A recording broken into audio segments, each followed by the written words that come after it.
I was joking that you were away for so long because you were constructing the special wheel for me that just had Friday the 13th on it. Yeah, every single, wait, whoa, hold on. Why am I only seeing it? Oh no, that part of the screen is frozen. Yeah. It updated. It's been acting weird now. Yeah. It's just that, and then one Indiana Jones. And it's the Crystal Skull. Yeah, just the Crystal Skull. Just the Crystal. You know what? You have to watch 4 times in a row. Absolutely watch that over watching the whole fucking franchise of Friday the 13th. I don't know. That's rough, man. I never want to see that again. Yeah, but like 9 horrible movies versus 1 horrible movie, like yeah, but the 9 didn't, the 3 before didn't set you up for that's true. failures. Yeah. You knew what you're getting into from the get-go. All right.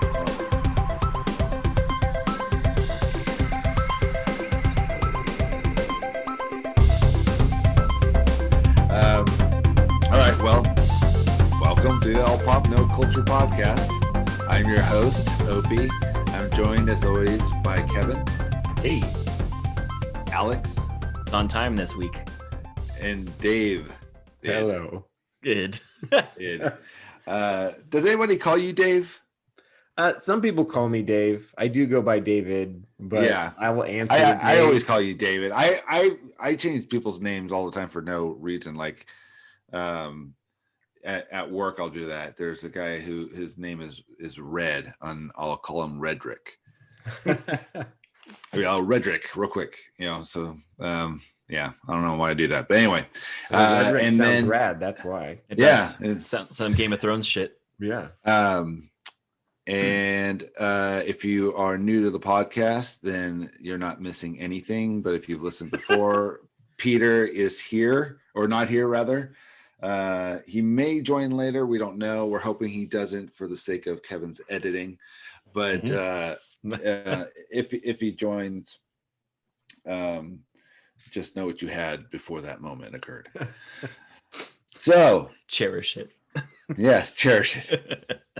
Think back, pause, start the show over again, just to really, get into it before it all comes crashing down.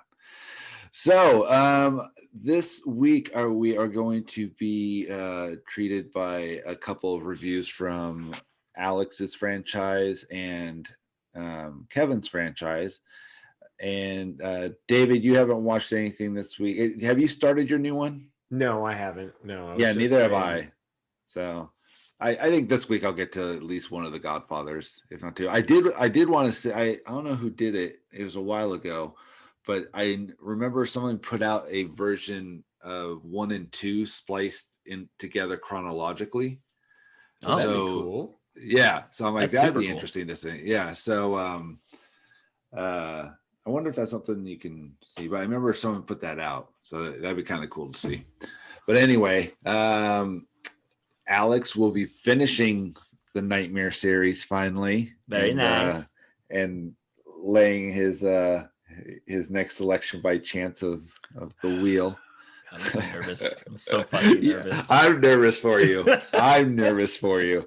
After what you just went through, anything really just remotely just sucky. It's just like, but that Friday the 13th, man, that's like that whammy. I can't. That's your bankruptcy right there. That is your bankruptcy. I quit the show if I get that. I can't get it. We need to get the Wheel of Fortune like theme song for when we do the spin real quick. Like just some background. Maybe even that suspenseful music from Who Wants to Be a Millionaire when they're waiting to reveal the answer. Yeah. See, this is stuff I used to have bass beat in the background. That's right. Yeah. So, but before we get to that, this week was the release of the black and white Snyder cut. So we're going to talk all about that. No. Before we get into the second episode of The Falcon and the Winter Soldier, and talk about also anything we've watched this week. Was there anything from the last episode when we talked about the Snyder cut that you've thought about over the week, or maybe if you listened back to the show and thought of something, is there anything else that anybody wanted to add or mention regarding that? There's been a lot of new stuff about there's a petition of sorts that has already accumulated over 1 million votes for a hashtag restore the Snyderverse, which is like essentially saying keep going. Trying to get his next 2 Justice League movies. I don't feel like that will ever come to fruition. Yeah, I hope it doesn't. I don't know. That's I think Warner explicitly said they won't. Yeah, but the Snyder Cut already existed. Like he didn't really have to make it to a degree. Yeah, I mean, besides visual, a couple scenes and mostly visual editing. He didn't have to do it. Like it wouldn't derail anything for them to do it because they've already basically set up a system in which all of these parallel shit can function. They're not trying to streamline like Marvel does. So it's not so much about derailment. It's more about like getting all the actors back and finding the studio support even after all of this. I think will still be kind of difficult, just because there's so. I mean, the numbers and everything this thing put up, and you know, for the most part, fairly, you know, positive reviews. So yeah, for sure. I from all previous viewers, man. If they think they can make money off of it, it will be back. Oh, for sure. But what did I see in the news that there's a trailer for the next Suicide Squad already? Yes, that dropped yesterday. Yep. Okay. Anyone else watch that? I did. I did. Yikes. It'll be interesting. I didn't even watch it. To its credit, it looks better than the first one. It does look better than the first one, but the shark animation. He's actually my favorite part. He's my favorite part. Like he's if you funny. Just watch the trailer, like like it's like the character's funny, but it's very poorly animated. I think that's intentional though, because I mean, any effort to make him look too realistic is he too looks more realistic in like the CW Flash show. Like he was in that show and he looked better, and that's like you don't want to hear that as like a visual editor. The CW guy looked better. Yeah, it did. Well, they fixed Sonic after the trailer. So. That's true. Oh, good point. True. Good point. Thanks for bringing us back down to earth on that one. That's very true. Yeah. I believe Sonic 2 just started filming. What did? Oh, really? I said I think Sonic 2 just started filming. Yeah. I know that's coming. That's just like I'm excited. The first one was cool. Like it was better than I expected it to be. Yeah. I think I caught it on an airplane. Yeah, it was better than I expected as well. Yeah, I never watched it. I heard it was not too bad, but it's entertaining. I will watch the Suicide Squad, and only because I think James Gunn does like interesting, cool shit. And it's Marvel. Well, yeah, that's true. No, but I gotta say, like the trailer for Guardians did not blow me away, and I was not into it until I saw one of those like sneak previews that Disneyland does, where you sit down, you get to see like the first 6 minutes of the movie or something like that. That's the first thing I saw of Guardians. It's the intro of the movie at that Disney theater, right? It was great. And I saw it, and it was great, and we left, and I was like, "Well, I'm definitely going to see that movie now for sure." That's so funny. That's the first time. That's the first way that I kind of experienced Guardians as well. Yeah, that's cool. All right. Well, then let's get into it. Anything? Was there anything you wanted to say about Snyderverse? I almost feel like you were trying to set something up there for yourself. No, I just was seeing a lot of stuff out. Okay. Kind of like how you're saying. What else can I say about anything DC? There were a few dozen points I had that I forgot to talk about. Number one. No. Yeah. Actually, I did give another quick look-see. And I watched it two more times. Yeah, I had today. Yeah, exactly. I had 8 hours just to prepare. I wanted to make sure we hit every note. Watch the regular and the black and white to see the differences. Yeah. I mean, my argument. It was version 3 more times so that I could compare it accurately. Well, that's the thing. It's almost like if I ever watched it again for any reason, I'd probably watch the first one at least once because I don't remember it now. And I'd like to see, like, God, how bad was it? Don't remember it. That's what I did. I watched it. Because I only saw it once beforehand. And then I saw this one. And so I couldn't remember. Like, I don't remember. I mean, you could have told me that all this was in the last movie. I'd be like, okay. So, All right. Well, moving on, I think. We'll see. Do we ever truly move on from DC? Not from DC. Yeah, especially, is that something you were watching this week, Kevin? Another episode of the Superman and Lois or whatever? I actually haven't watched that one yet. I've got it queued up. I just haven't watched it yet. Oh, but speaking of things Who in is the DC watching it? universe, I thought you were I just haven't watched it yet. Oh, I just haven't watched that the makes most sense. recent one.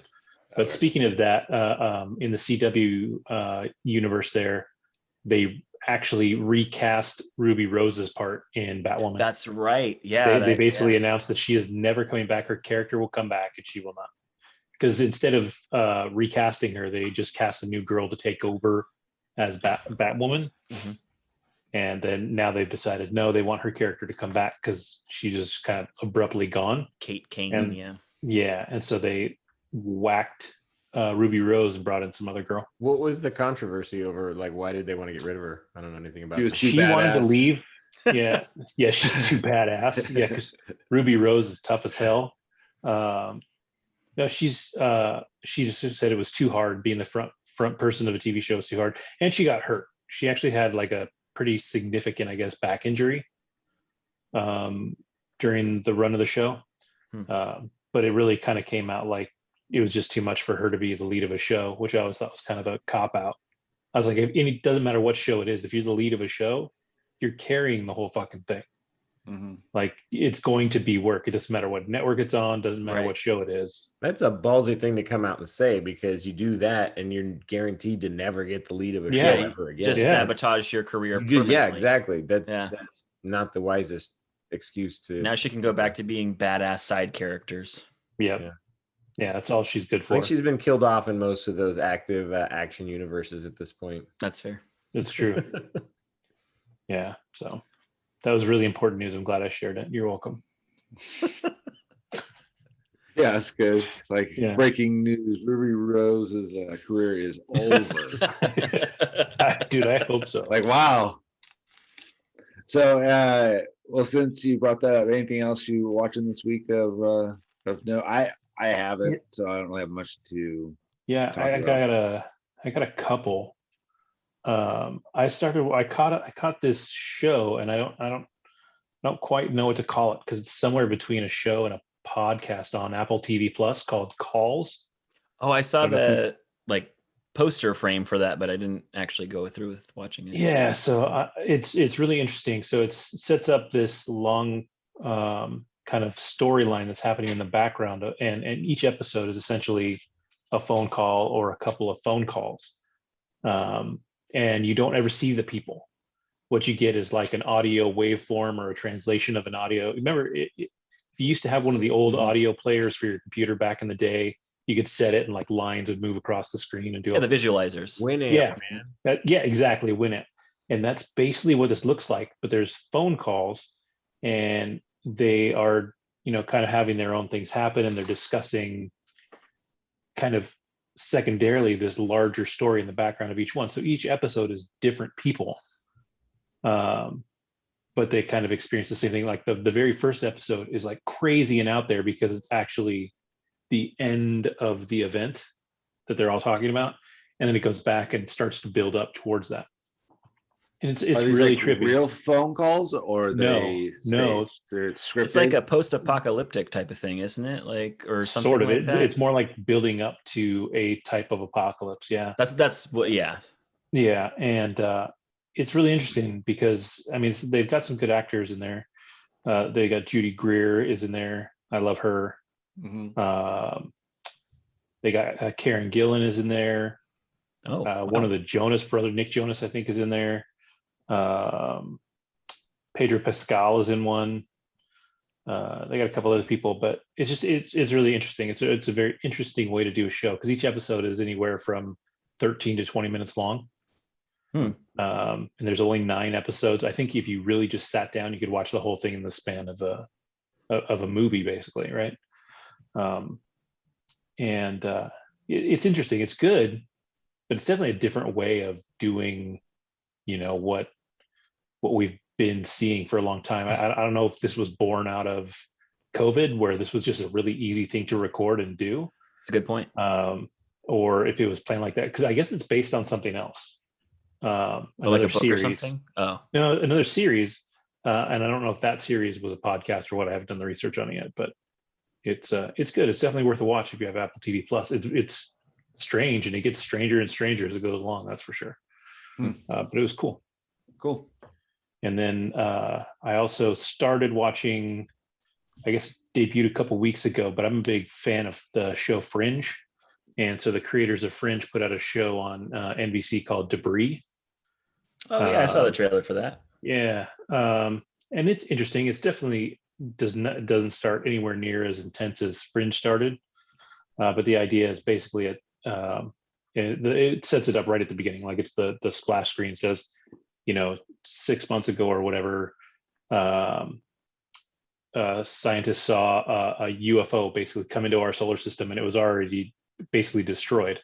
And so as it passes Earth, a bunch of debris falls off of this spacecraft and hits Earth, and then weird shit starts happening. So in that span of time, they've set up a government agency to pick up the pieces to it, and then it's all just them dealing with all the weird stuff that comes out of that. And the main actor is Jonathan Tucker, who I've seen in other stuff, but I couldn't tell you any one specific thing that he's done. And then the girl I don't recognize. So it's not that they're not a lot of big names. But I'm hoping it gets a little better. It's not as good as Fringe was, but it's definitely better than some other stuff that's out there. So we'll see how that goes.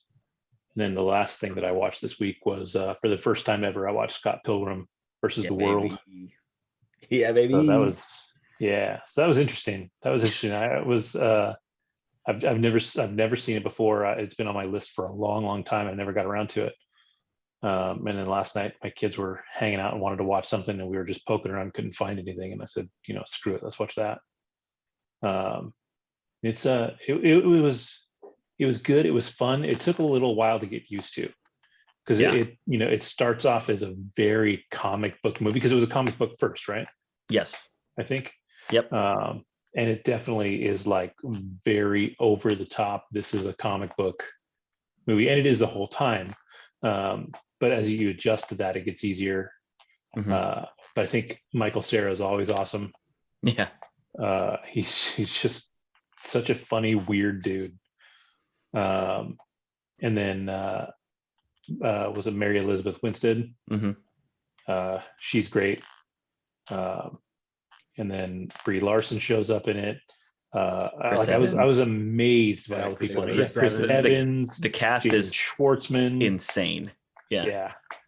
And then they have a bunch of. Made it? It was. Edgar Wright? It was Edgar Wright. Yeah. Edgar Wright. Yeah. Did Ant-Man and those. So. And there's a lot. I mean, I know now, from your Dark Matter days, Masako is Knives Chow. Yeah. Well, she was Knives Chow first. So when we saw her, we were like, Knives Chow. And you were probably like, Masako. Or is that her name? I think. No, it's shit. I had it. No, I can't remember it. Isn't it like your I had it all day show? too. Like the first time I saw her, Masaki. There you go. Masaki. That's right. And then said it wrong. Culkin's brother. It's Kieran Culkin. Yeah, Kieran Culkin. He's hilarious in that too. He kills. He is so funny in that movie. He's absolutely the funniest I love person that in that movie. That's a fantastic film. It is so inventive and interesting and over the top and fun. It's unapologetic of what it is, which I love about it. And it's basically rock and roll music, video games, and just a ton of nerdy references, which is why I absolutely love it. But when you also break it down, like the acting is really good. Again, for what they were going for. Yeah, which is the cast is nuts. Yeah, the cast is insane. Aubrey Plaza is in there too. She's hilarious. Brandon Routh is in there. Brandon Routh, yeah. It's absolutely insane.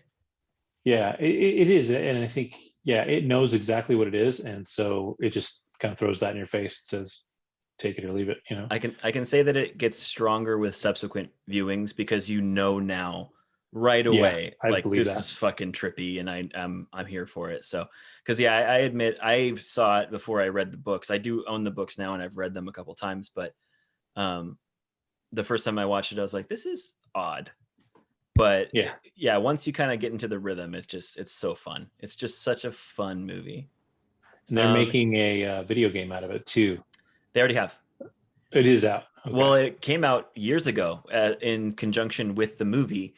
And then what happened is, right? It was like publishing rights. It got pulled, and then it re-released I want to say about a month ago Yeah, or two. yeah, pretty And so recently. now it's on like all the current consoles. It's like a 2D side scroller beat 'em up, very chiptune-y, old school video game. Like if you like old school shit like old Ninja Gaiden and stuff like that, Oh, wow. and Streets of Rage type games. Yeah, Like it looks a little Double Dragon-y kind of. Double Dragon, yeah, stuff like that. So it feels like that, but it's in the Scott Pilgrim universe. And then speaking of Scott Pilgrim, they are doing a theatrical re-release because it's actually its 10-year anniversary.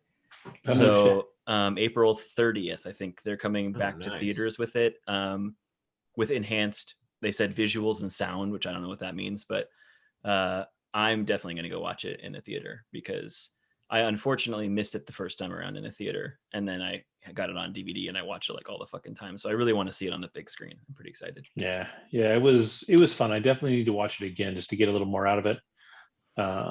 But yeah, I was impressed enough. Like at first I was like, I don't know. And the longer it went, like the more you buy in, because it's just, you have to accept the world that it's creating the way it does that. Yeah. And then it got good.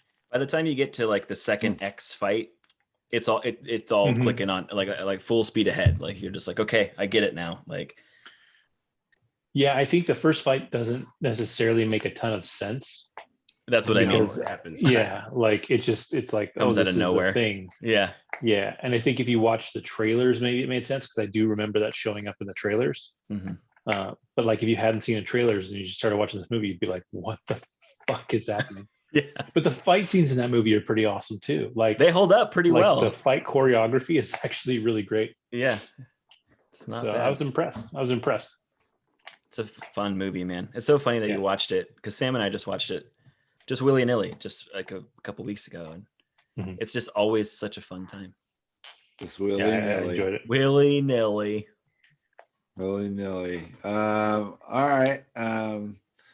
David or Alex, you guys watch anything this week that you wanted to tell people about? I watched a couple of things. You want to go first? Oh, I said it first. You go first. That was smooth. That was awesome. Yeah. Next time, just tell which one of us to go, and then make. I did this on purpose. I was curious to see who would speak out because I usually do. Yeah. I started watching the show Freaks and Geeks. I had not seen it. Oh wow! I thought I had seen it, and I thought I didn't connect with it. And then everyone loves it so much. I was like, I'll give it another chance. So I watched that first episode, and I was like, I ain't never seen this show. So, I don't know. Show that there. I was like, I was confused. But I've been liking it. It's really good, and the cast is insane. Like, everyone in there like went on to. It's all the Judd Apatow people, or like a lot of them anyway. Yeah. But the main little kid, like the younger of the protagonists, he went on to write the new Spider-Man movie. Oh wow! Oh, no shit. Yeah, I mean he's done a whole bunch of acting as well, but he wrote the Spider-Man Homecoming, which I thought was pretty crazy. Coming home. Oh wait, he wrote Homecoming. Far From Home or Homecoming? No, Homecoming. I said new, but I meant like the whatever. One of the newer ones. The kind of new. Yeah, the kind of new. So I'm halfway through that. I'm enjoying it. It's only the one season and it's real short, but yeah, it's cool. I really enjoyed it too. Yeah, that's like the Firefly of like comedy shows like that. Like it didn't get the love it should have got, and it just didn't make it. Died too soon. Yeah, for sure. Yeah, but those everyone went on to do something fantastic. So so good. Yeah, it wasn't from a lack of talent. Yeah, no. And then we watched a new movie that came out called Happily.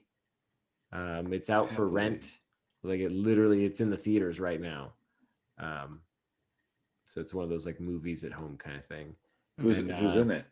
It's got Joel McHale, Paul Scheer. Let's see who else. Stephen Root, Natalie Morales, Breckenmeyer. It had a really good cast. There are a bunch of other people in there that you would recognize. Yeah. And then Carrie Bechet. I'm not familiar with who she is.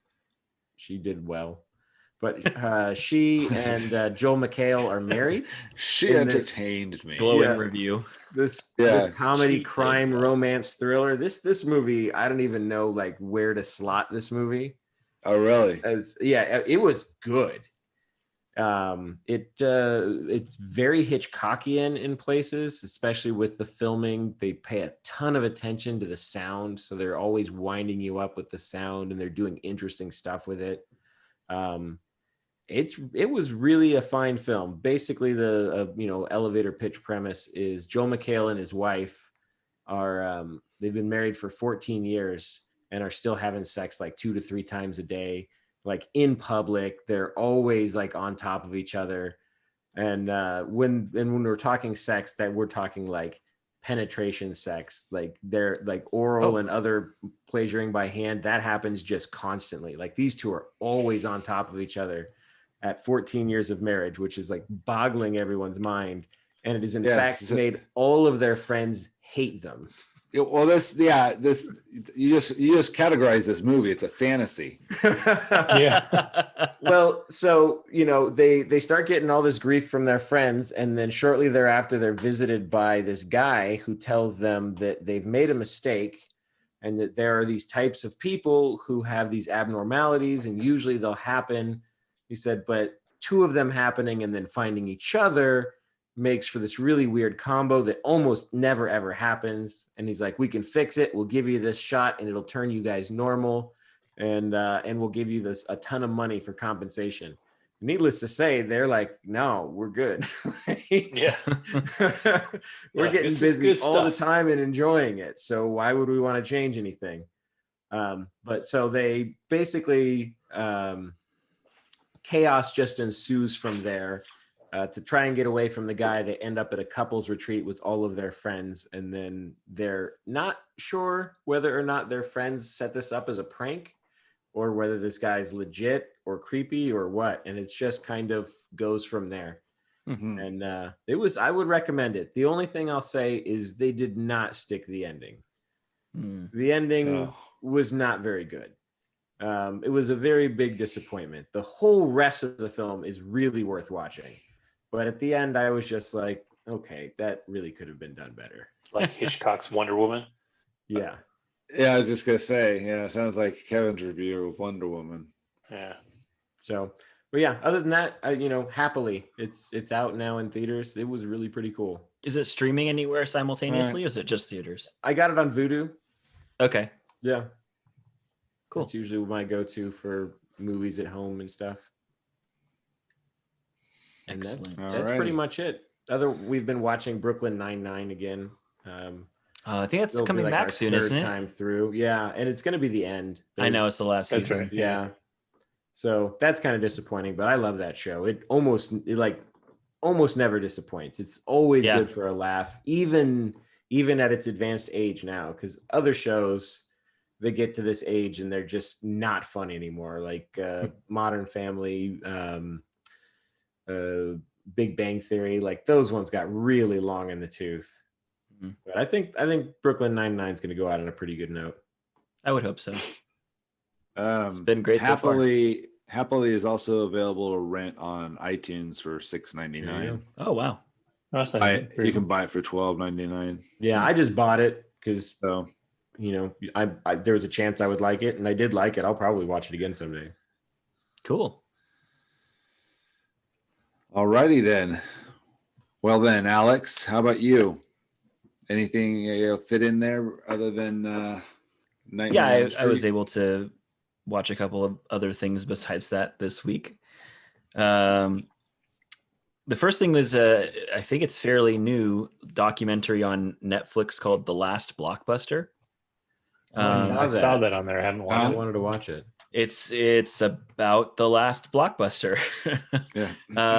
It's a really fascinating sort of deep dive into how Blockbuster was created, sort of the politics behind it essentially destroying mom and pop video stores, but not necessarily intentionally, and even in some cases sort of enveloping them and having them become part of the Blockbuster chain, but still being run independently by the owners, like stuff like that.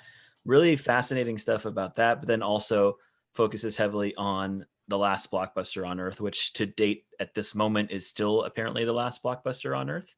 They're still going strong, and this documentary actually gave them a lot of eyes are on them now, and they're making merch and selling that, and there's a bunch of other things that they're doing to keep themselves afloat.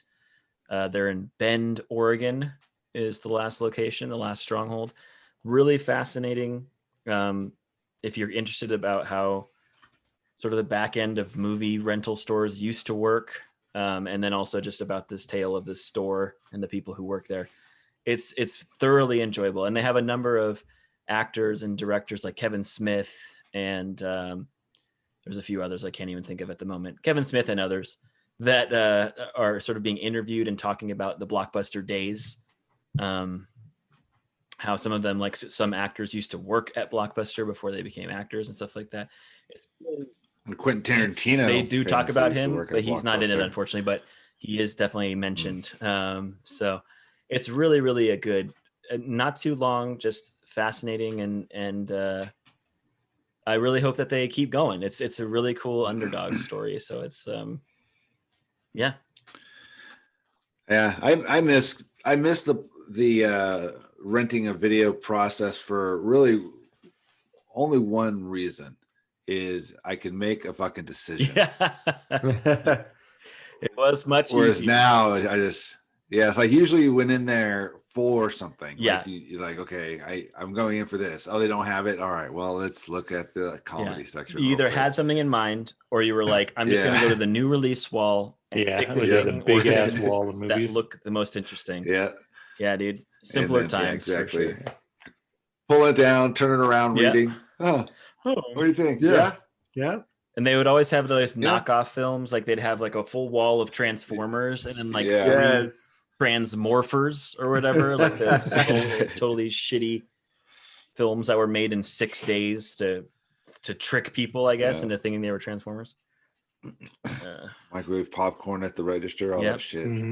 All the candy, overpriced candy and sodas, just like the movies. Just like the movies, good stuff. So yeah, that's a really great watch. I highly recommend. I wonder if there's a way you could bring that kind of, that kind of interaction back in today's world. Not so much renting out an actual DVD, unless somehow DVDs became, popular again, like vinyl has. But I could see, I could see it's different with vinyl because of, I don't know. I just think that makes more sense in it, like a DVD or something. It's like, it'd be hilarious. That actually makes a comeback. Are laser discs? Oh, dude, laser disc. VHS. I hope so. I'm already set. I got my laser VHS. disc player and all of my discs. I'm halfway there. Oh man. I don't know the last time you guys have watched anything by Laserdisc, but that disc flipping stuff is really obnoxious. But I do. Never I watched have anything by Laserdisc. I have a copy of A New Hope, entirely unedited with a THX sound remix. On Laserdisc. I have that on That's pretty dope. VHS. Yeah, That's cool. the absolute best way to watch it. It looks gorgeous.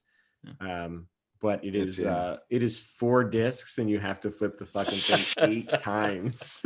Gross. Yeah, nope, none of that. None of that. That's horrible. Other than that, so plenty of pee breaks. Yeah, plenty of pee breaks. If you like cardio while you're watching your movies, you have to get up. It's like the Snyder cut, except it's only 4 hours because we have to keep flipping discs.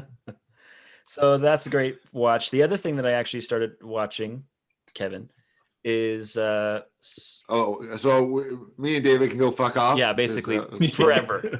No, okay. No, I started watching Superman and Lois.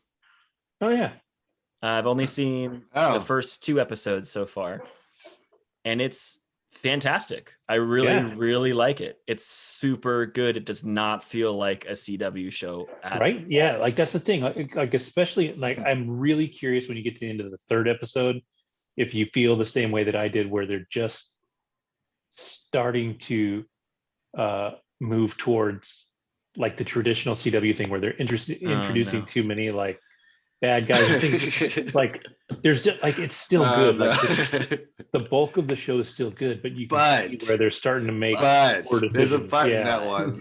That's all I hear. That's all I hear. No, it's fantastic. It's so great. Yeah, but where's the but? Yeah. It's coming. Well, for me, there But- hasn't been one yet. The first 2 Yeah. episodes were phenomenal. Like, They're really good. Like the everything's third good. one though. I The know. third And one. I try to usually get through 3 before I talk about something. And it's not But- it's not that it's bad. It's not that it's bad. It's just like you can see on the horizon But- where Yeah. they're potentially going to make those bad Yeah, choices. I know it. It was just same with Gotham. It was the same with season 1 of Yeah. Gotham. I know how it feels.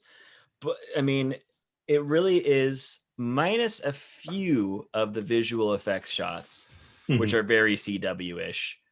A lot of the effects are much better than their typical shows. The acting is 10 times better. Yeah. The casting is like about as perfect as it can be. Like Lois is great, Clark is great, all the side characters are phenomenal. Like She's one of my favorite Lois Lanes. Like She's a ever. great I feel Lois like Lane. yeah. yeah. I feel like she's really got it. I think he's great. Right behind who? Kate Bosworth. Right. We haven't had behind. a lot of great ones, unfortunately. I don't even really like Amy Adams, if I'm being honest. Like I she's like fine. Amy Adams. I don't like, I like her characterization of Lois enough. I guess she doesn't really feel like Lois Lane to me. No, I like Margot Kidder. That was my first. That's That what was you my grew up introduction on, to yeah. Lois. That's the Reeves one, right? biased. Yeah. But Yeah, she was good she's because good. she had an attitude. Like she was, Mhm. and for what it was, I actually thought the girl on Smallville played it well because she had an attitude too. I didn't get she that had far. she had a real chip on her shoulder and she played it well. I mean, it was cheesy, obviously, because especially by the time she showed up on Smallville, it was Yeah. pretty cheesy. But I always thought that her Lois Lane was what Lois Lane would be at that age, Mhm.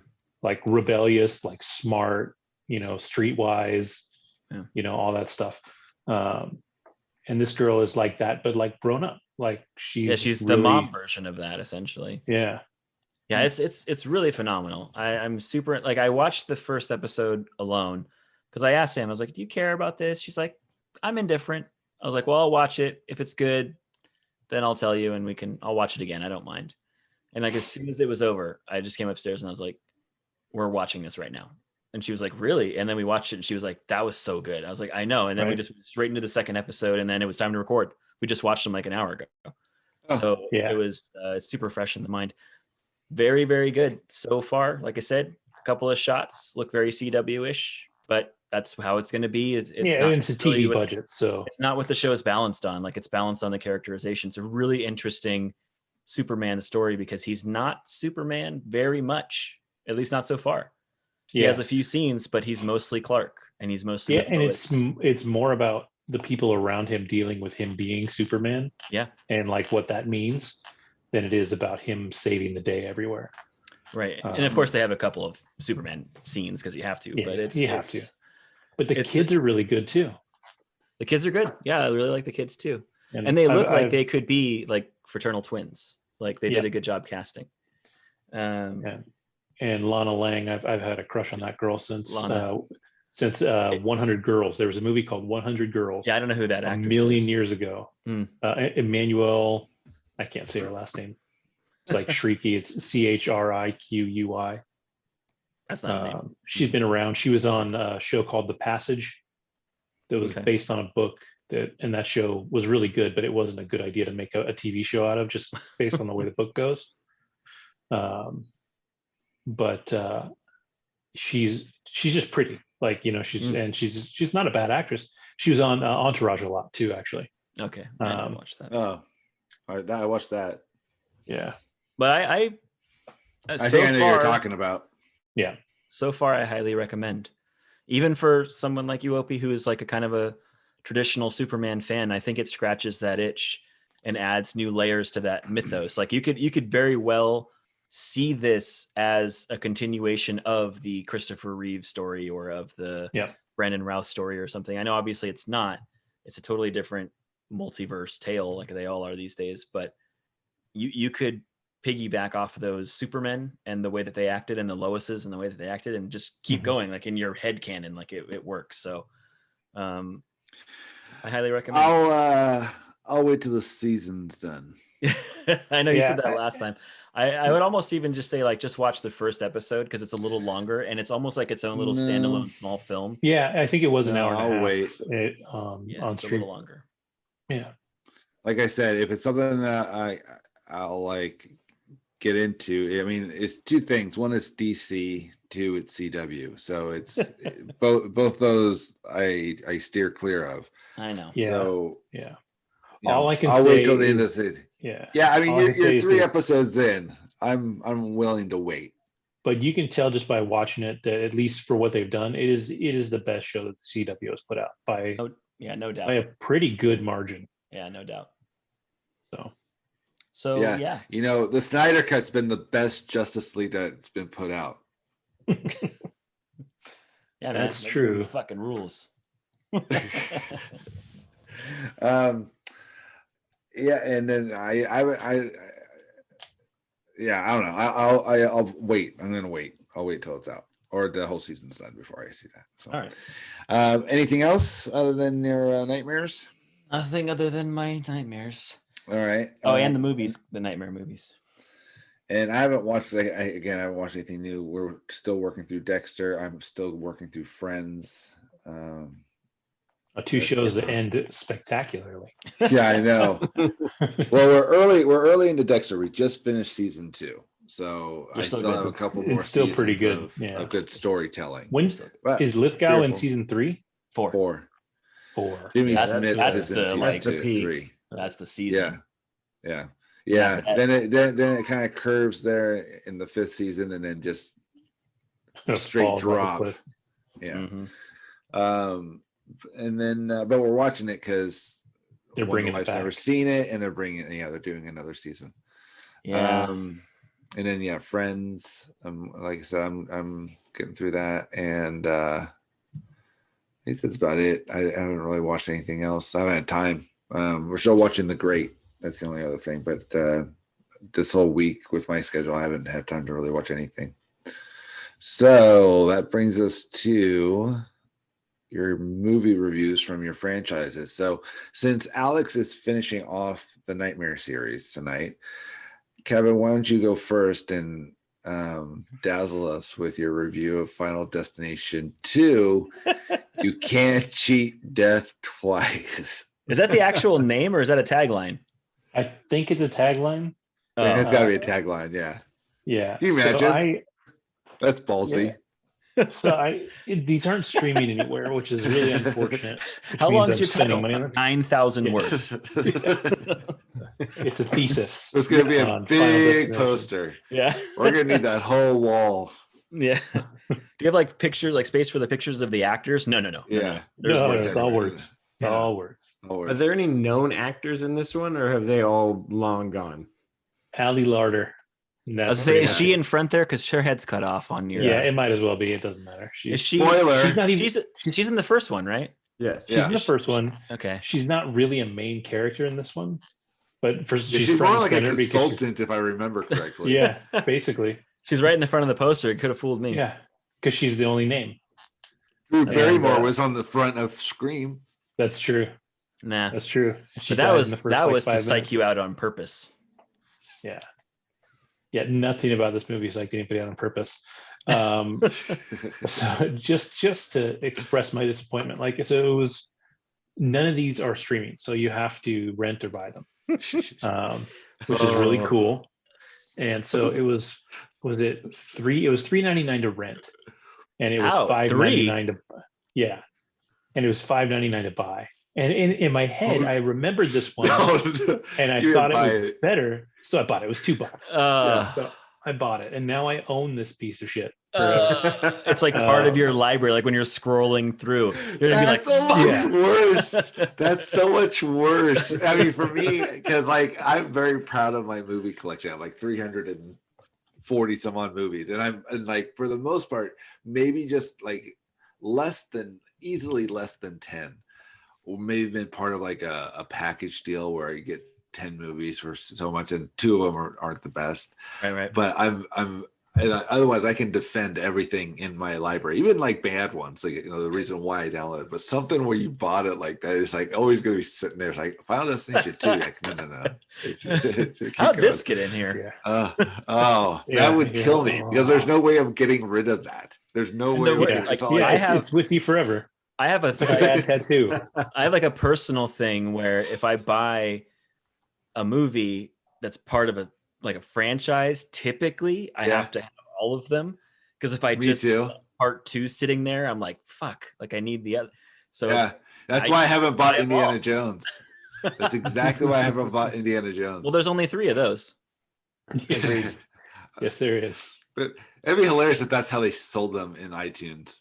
A bundle. It's just the first 3. And then I have like the old box set of Indy before Crystal Skull existed, and it's just so, I cherish it so much because I'm just like, it's when things were pure. Yeah, I have the same. Back when things made sense. Yeah. All right, I'm sorry, I didn't mean to interrupt you. Final Destination 2. That's okay. I think you guys got the gist of it. So death next? twice. Yeah, but you didn't tell us anything about it. No, you got it. Yeah, you guys got it. Did this one have a death in a tanning bed?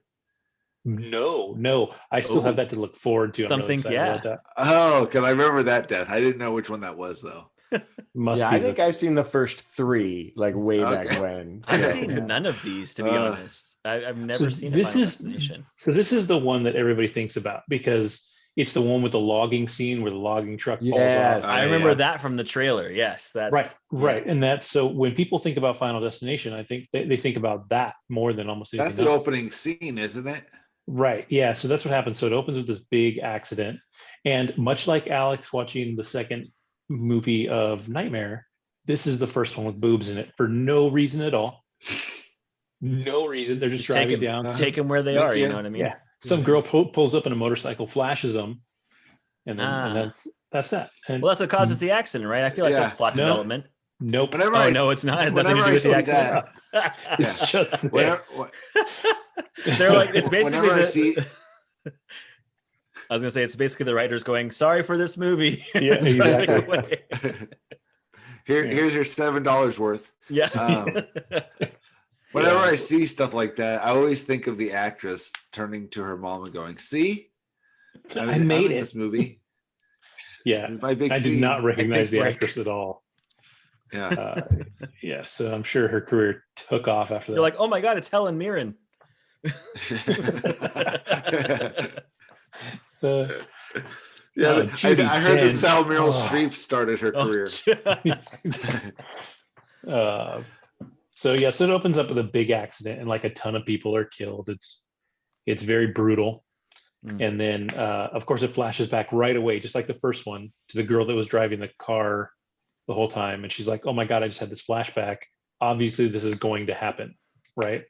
Just like the first one. Yeah. But of course this does live in the same universe. So they know somehow everybody knows the entire story of the first one.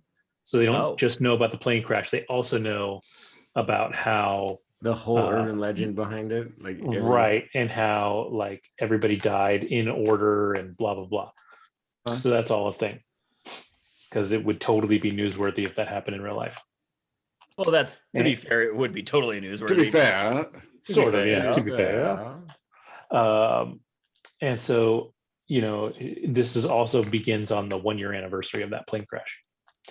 I love that. I remember that 1 year, 1 year ago. When like the last movie ends, like on the 1-year anniversary. Yeah, it's like wasn't that a year later at the end of that film? Yeah, when they're in like France. No, it was 6 months later. 6 months. Okay. Yeah. Sorry. They're like, we can't go full year. That's the expert. Okay, the expert. Yeah, you are now.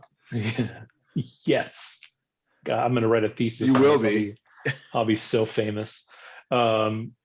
So she basically stops this accident from happening to them. The accident still happens, and as she's blocking this on ramp so nobody can get on, so they can't die. And so this cop comes up and asks her to step out of the car. So he's talking to her. The accident happens, and she's standing there just all dumbfounded. And he runs up and grabs her and pulls her out of the way as this other truck comes and smashes the shit out of her 3 friends. So that's the first people that die. Yikes. After they interrupted Death's plan, right? So like Death So- already That's tried to all get her a backup. second time. Yeah. Yeah, Death's Yeah. like, fucking god damn it. Like he just turns No, around right away. Yeah. Not I don't have fish. time to come up with a new plan and like the last time. Fuck this. Another truck. Go. Yeah. Yeah.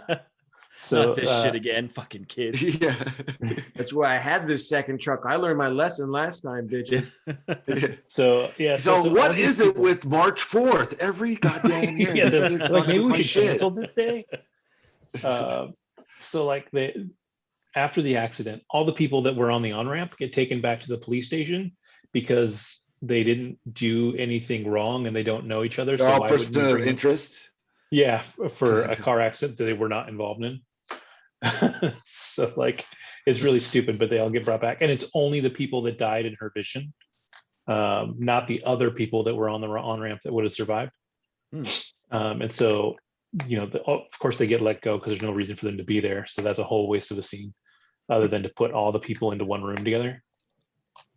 And then after that, this one kid gets left out, and one of the cops is like, oh yeah, he's not unlucky, he's the luckiest guy ever, he just won the lottery and now he's just got saved from a car accident. And so he goes home and I know yeah, where this is going. yeah, through all the stuff he's doing, like his apartment catches fire, he gets his arm stuck in a garbage disposal. Like it's already like the pattern for Final Destination, where it's all these things that might kill him, but you're not sure which one's going to be. And so he ultimately like jumps out his window, climbs down the fire escape, gets to the bottom of the fire escape, survived everything, right? And then he slips and falls, and the fire escape ladder comes falling at his face and then stops. So he's like, oh my God. Yep. And then it clicks and falls and goes all the way through his face. So Because it's it nice, has brutal, that much force behind it. I know, after when it's like stopping one like an inch away. Yeah. so that was really cool. But the one thing that these movies get better at as they go on is like the comedy? gore factor is yeah. basically, but like the gore factor is fun. Like it's not great, but it's fun. I mean, take what you And need. so yeah. You find those little nuggets. Yeah. So it comes out this guy died. So then the cop is like, oh shit, maybe this stuff is real. And he starts doing all these Google searches, or sorry, not Google, because this is 2003, using this fucking archaic internet He's on to Yahoo. search for stories and stuff. Yeah, it was hilarious to watch. And so he buys into it. So he goes and somewhere in there they reveal to the fan that Devon Sawa's character, who we did not see die in the first one, died because a brick fell on his head. Like that was how he died. Yeah, just a brick. That's how they wrote him off. They're like, simple brick. So like a Tom and Jerry prank killed this guy. Yeah. Basically, yeah. They're like, we couldn't afford Devon Sawa for the second film. I told him not to walk by that construction site. When you can't afford Devon Sawa, that is a sorry state. Right? Really is. So they just kind of, and they just like gloss over it. Like it's a news article. They talk about it once or twice, but like they never talk about it. But like you see a couple articles about it, but like they're just like, fuck that guy. Right? And you're just like, okay. Died by brick. And so then you find out also that Ali Larter's character from the first movie is in a mental institution right now. She's the only person that survived the plane crash at this point, or the explosion in midair, not crash. Yeah. And so she's got herself locked in a mental institution. So the girl decides that she needs to go interview her. And she goes to the mental institution and finds out that she's there voluntarily. She locked herself in there. Yeah, I was gonna say. Yeah. And so they have a big talk. Because there's no bricks in a mental institution? She's in a padded room. Padded Got room. herself locked in a padded cell. But she does have pictures tacked to the wall, so that seems like a smart move to have sharp objects in your wall when you're afraid things can kill you. But they don't, because story. And so they're having a conversation. Can you imagine? I want to see how they write that. That would almost be like a writer's like MacGyver thing. Okay, here's all you got. You got some pins and a padded room. How are we gonna kill her? Write how she's gonna die. How are we gonna kill her? Well, like I don't know. Okay, Like sorry. the way these movies go, like she totally could have tripped and smothered herself in like the corner of the room, and it would have fit the story. But of course they didn't. She was fine. because they needed breaks her. her neck as she smothers herself. Exactly, bouncing off the walls in a rubber room. So they're talking, and she's just all matter of fact about everything. Like everything, it's like death is, death has a plan. You can't avoid the plan. You're all fucked. Blah blah blah. And then the girl says to her, she's like, "Oh well, if there's an order, why did all the people that I saw die last in my vision were the first ones to die?" And then like Ali Larder's just like, "Oh, it's backwards. Like it's this huge revelation that they're dying backwards instead." And then that's it. Like they don't explain why it's a revelation, why like she's so fucking amazed by it. But she's just like, "Oh," and then she's like, "Bitch, you gotta go." So she kicks her out of her cell. And so she goes back to her house, and the cop's there. And he believes her, and he believes in the story now. And so like she's looking at the cop, and in the window behind him, she sees a flash of pigeons, which aren't there. It's just like the bus in the first movie, right? You see the bus go by in the window, Yeah, but it's not actually there. So she looks at her list, and she knows that it's this mother and son are the next ones to die. And so they're trying to get to them, and it's this another ridiculous scene where the kid's at the dentist office, and there's all these things they could kill. How do they know? How do they know the order of the people? Because she saw all of them die. Because she saw it, and it's that, but backwards. Right. But she saw like these individual people die in a certain order. Yeah. Yes. Okay. Got it. She had the POV of the audience for this accident. Yeah, she had the movie view of it. I gotcha. I missed that part because for a second I'm like, none of this makes sense. But now I got it. No, if you watched it, don't worry, none of it makes sense. Still doesn't make sense. So you're right on track. Because you were describing a horrible movie to me a second ago, but now that I understand that's how it's magnificent. I'm like, gotcha. It's the Citizen Kane of its time. And so at the dentist office, there's all these different ways that somebody could die. Like the fish tank starts leaking water, sprays it onto an electrical outlet, so there's electricity everywhere. Yeah, the kid's in the dentist chair, and like the dentist leaves after he puts the gas on him, and the oxygen turns off, so he's just getting pumped full of just straight nitrous. Yeah. And then of course everything is fine, and he gets walked out the door, right? Because that's not going to be a gory death.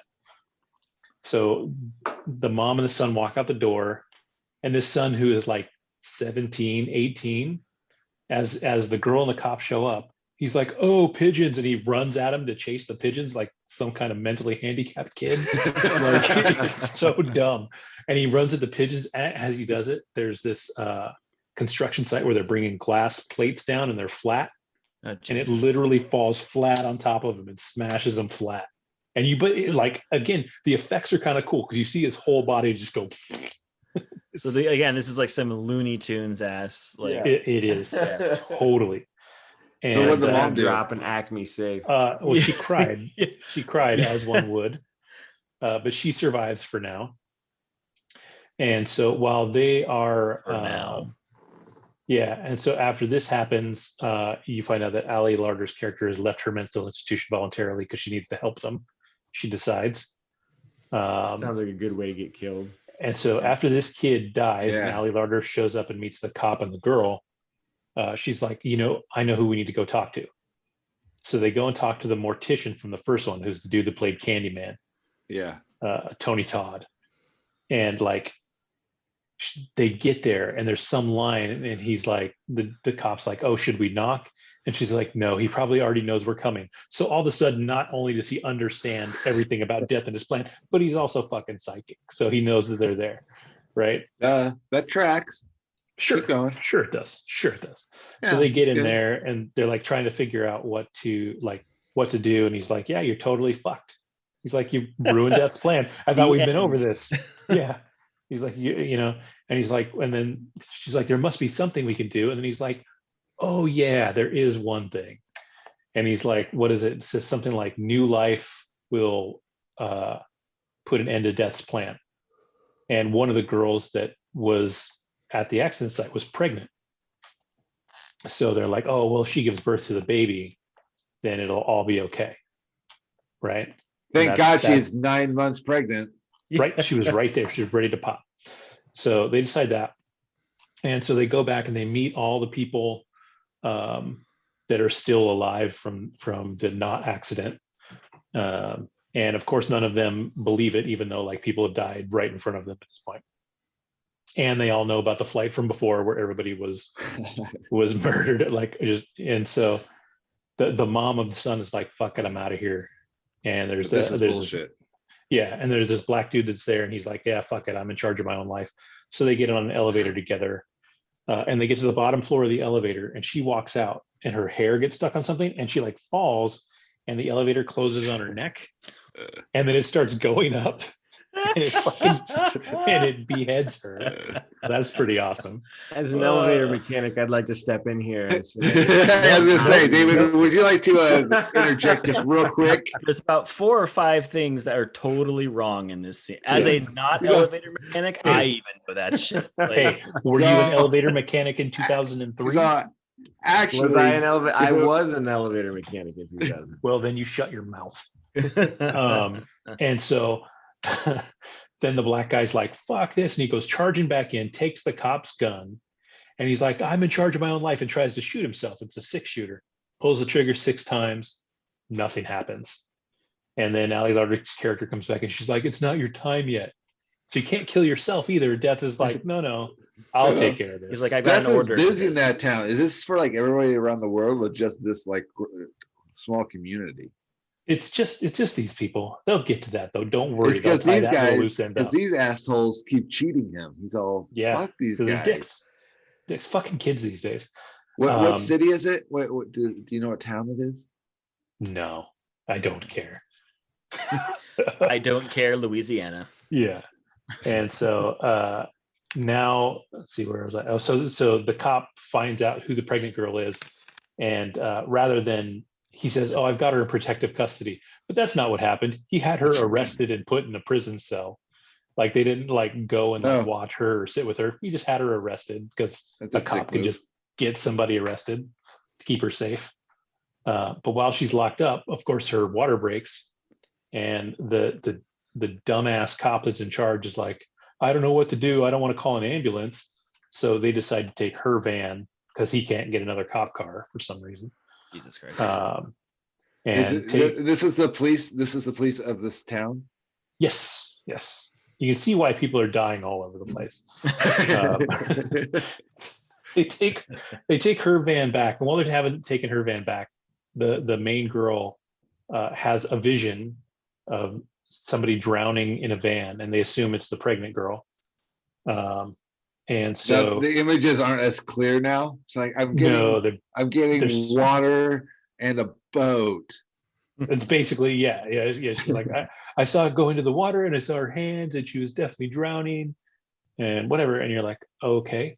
So as they're driving to meet her, she drives past them with the other cop and taking her. And of course, for some reason, even though they're driving in opposite directions, they almost hit each other. And our heroes are driven off the road into this field, and they crash. And somehow in the crash, nobody dies, but it sets up some really glorious death scenes here.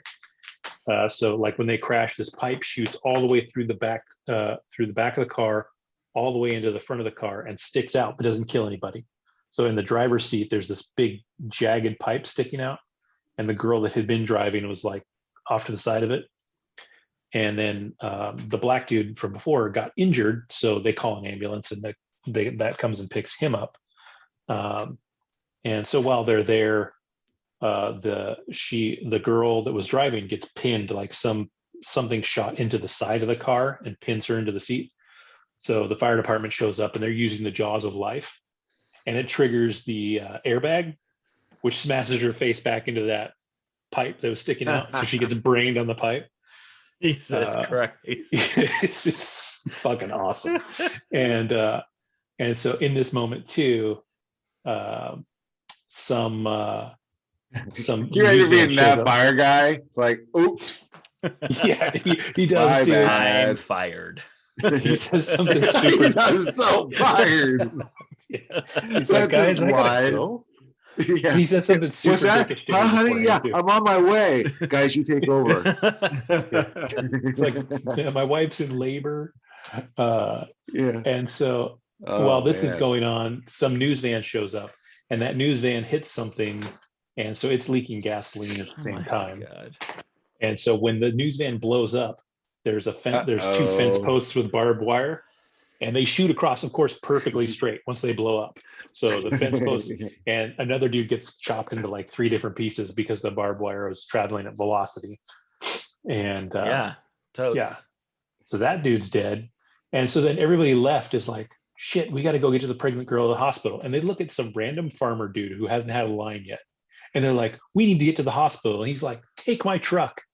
They have no fucking idea who this dude is. And he's like, take my truck. He's a farmer. He's nice. He's just like, yeah, I got you. I'll come back for some lemonade. Yeah, exactly. If you're still alive. Yeah. So he says, take my truck, looks straight at the camera and waves. That's death in human form. He's like, yeah, guys, go for it. Yeah. So they drive to the hospital, and now there's only 3 of them left. So it's the cop, the girl, and Allie Larder. Oh, and the dude that's actually at the hospital that got hurt. And they're trying to get to the pregnant girl. And on the way there, they almost get in an accident because the girl has another vision of a doctor strangling the girl while she's having the baby, which is cool, I guess. Why? What? Yeah. Dude, don't ask why. Come on. No, that why is deserves some random doctor gonna just like everything else made sense? But like, why is he just gonna go all? No, none of it why. made sense. Don't say everything else made sense. None of it's fucking. Everything else made more sense. Yeah. So they head to the hospital. They get to the hospital and they start trying to track down this doctor. And for some reason, when they get in, Allie Larder's like, "I'm gonna go look for black dude." And so she goes running off looking for him. And black dudes? Oh no! Oh, the more okay. Just the guy with all the answers. Yeah. You know how many times I got to tell you? You fucked up his plan. He's coming after you. So no, the black dude from the original accident. Yeah. So because he's hospitalized, he's hurt. Yeah. And so while they are going to they find the doctor, and she's walking down the hall. And she's like, I got called to deliver this baby. And the cop just fucking like grabs her and slams her against the wall. Like he grabs her by the arm and slams her against the wall. And he's like, police business. And he's got his, it's so awesome. And like ultimately he detains her long enough and the girl comes running in and the woman has her baby. And they're like, oh my God, it's all over, blah, blah, blah, blah. Yeah. And so they come back out into the hall and Allie Larder's there. She hasn't found the other dude yet. And they're like, don't worry, it's all over. The girl had her baby. And then all of a sudden the main girl, she's like, she has another flashback to the accident and realizes that during the original accident, the girl that was having the baby never died. Like she wasn't supposed to die in the original premonition. So her having the baby meant nothing. Like it has nothing to do with this at all. So they're like, number oh my 3, God. Is that setting up the next one? I doubt it. And so they're like, oh my God, the other dude's still in trouble. So Allie Larder goes running down the hall. And while he was in there, he had his little brush with death where it turned on the oxygen tank and let it leak out through the room. So when she opens the door, it unplugs a cord that sparks and just blows up the whole room. So that's the end of Allie Larder. She gets blown up and the black dude gets blown up. So now we're down to the cop and the girl. And then she's like, so she's standing there, she's all upset, and she's like, wait, I get it now. New life doesn't mean the baby. She's like, I know what I have to do. And so she steals an ambulance and drives herself into the lake so that she'll die and then be resuscitated so she has new life. And so that's where that part of the movie ends. And then at the very end of the movie, like they've beat death, like she got resuscitated and everything's good. And for some reason that nobody explains, the very last scene of the movie, they got invited to the farmer's house where 2 of their friends were murdered, and they took his car, and they got invited for a lunch. So they're there at lunch. I told you. Yeah. Yeah. 100% right, because farmers are the coolest. And like their son's there, and they're like, oh, Dad, did you tell them about what happened to me that day? When, that one day, and turns out he almost got hit by a car and somebody saved his life and pulled him out of the way. So the last shot of the movie is him walking over to barbecue something. And as they're telling that story, the cop and the girl are like, oh shit, and they look over and the barbecue explodes and the kid just blows up and his fucking arm falls in front of his mom and she screams and credits roll.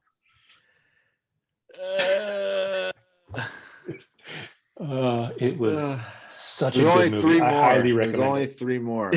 I can only assume they get better. Well, Jesus. Yeah. that brings us to Alex with other horror films.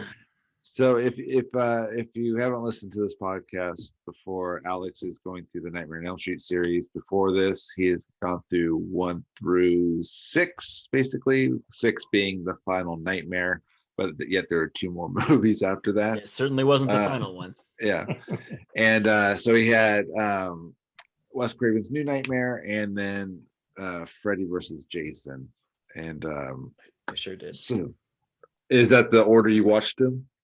Yeah, I watched them in release order. So Freddy versus. So let me ask you this: was I right about New Nightmare as far as what I was saying? How I thought you'd like it? It was better than a lot of the other ones for sure. For sure. It was no Final Destination 2. Nothing is. It was the emotion that I had while watching this movie mostly was just fascination, because it's so ahead of its time in its storytelling. For our 3 listeners, and if you guys don't remember, just to kind of give a quick recap on what the movie's actually about. So the whole Nightmare series is just basically the de-evolution of a good horror movie. Like, it just gets stupider and stupider and worse, less scary and less engaging the whole way through. And this, what is this, the 7th one, 6th one, 7th one, whatever it is. It'd be 7. This one's super fucking meta.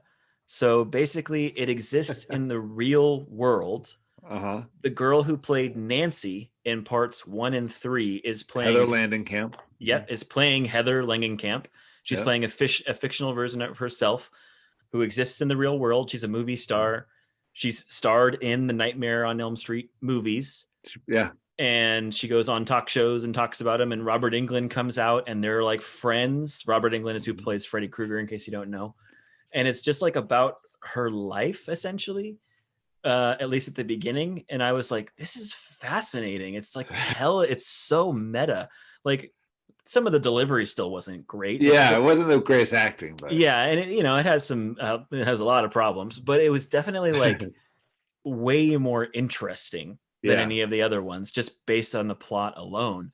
Because like, as you kind of progress through, like, she goes and she hangs out with Wes Craven and talks to Wes Craven and like all these actors who have been in the Nightmare movies.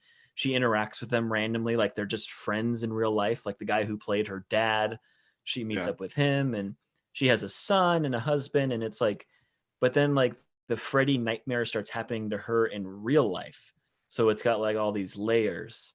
And it turns out, like, as she goes and talks to Wes Craven, it turns out that the Freddy like story is sort of like this generalized story about this evil entity who will essentially terrorize people and kill people, yada, yada, yada. That's just his nature. But it can be sort of subdued if this is kind of the stupid part. Basically, like, the evil entity can be subdued if stories are told about it.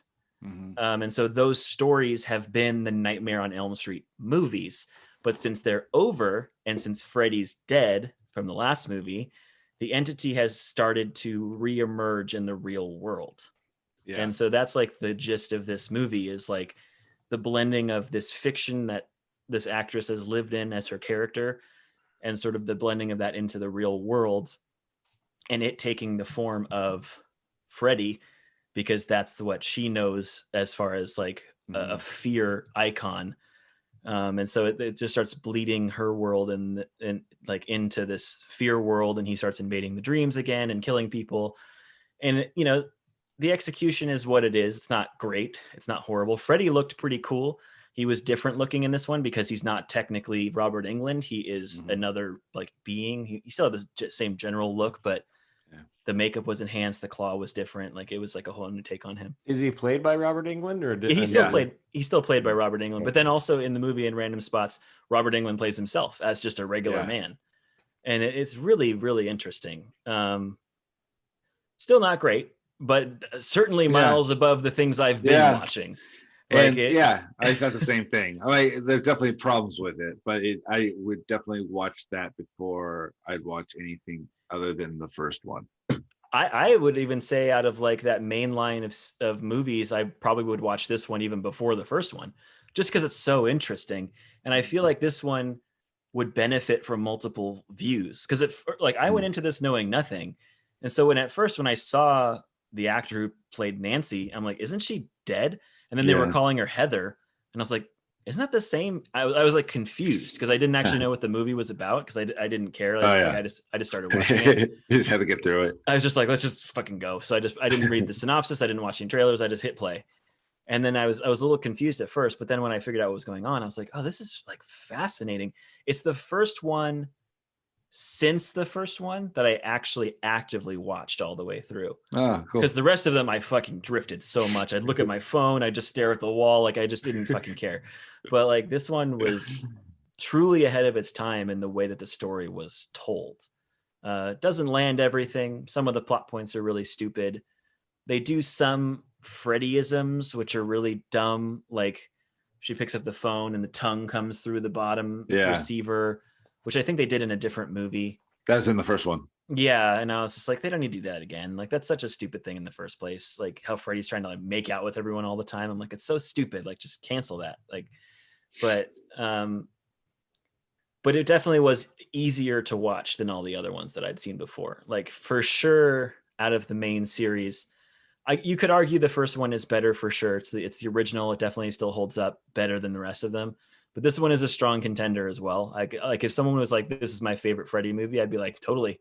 Like that makes sense. Like it's really interesting. What'd you think of the son? Is that the kid actor you hated?